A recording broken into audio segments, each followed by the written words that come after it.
Hey little wolves, so Kevin Feige has teased a mutant uprising at Comic-Con this year. And there's no time left to talk about mutants and how mutants come into the MCU. As of the recording of this video, that's all that we know. We don't know what characters will be introduced, or when they'll be introduced, and most importantly, we don't know how the X gene or anything like that will be put into the MCU. But what we do have is some good old theories.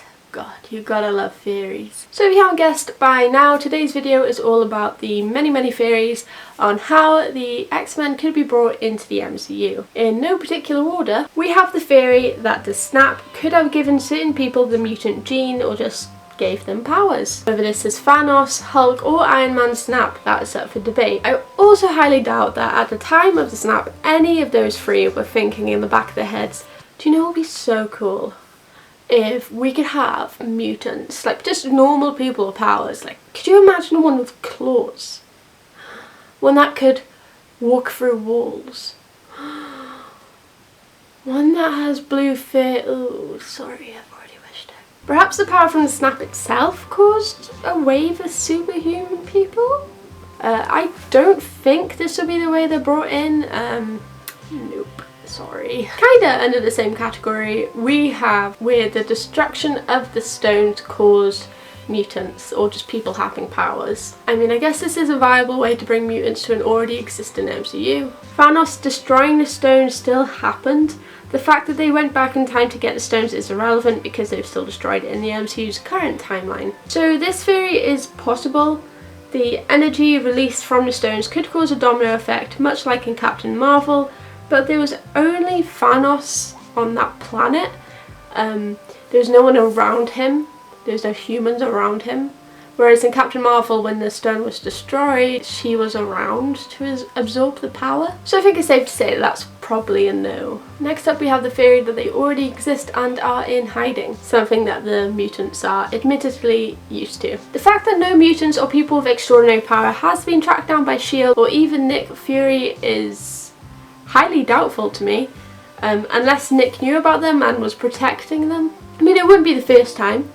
Some of his most trusted agents didn't even know who Captain Marvel was. Who's to say he doesn't already know about mutants and are keeping them safe? And we already have Inhumans. They already exist in the MCU, as short-lived as that TV show was. They were introduced to be the MCU's equivalent of mutants because they could introduce mutants that they actually owned as Inhumans.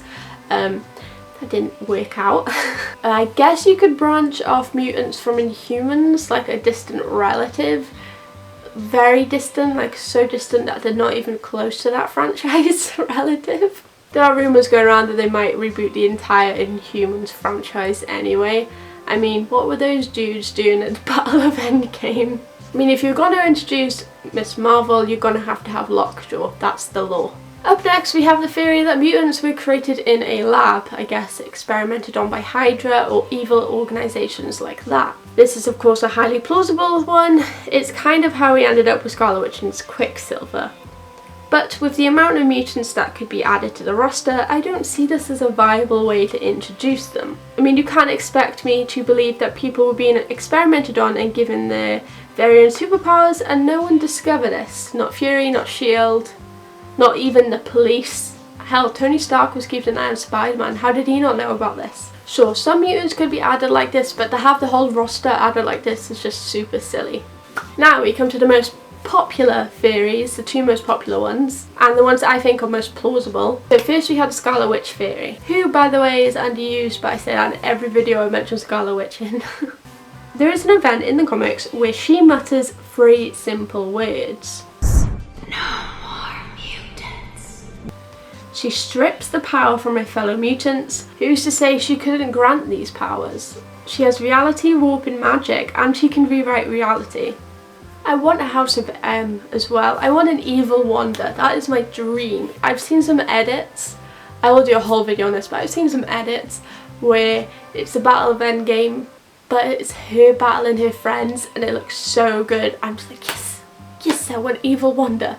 With the WandaVision, it kind of looks like she's turning a bit batty anyway, having these visions inside her head of a perfect life with Vision.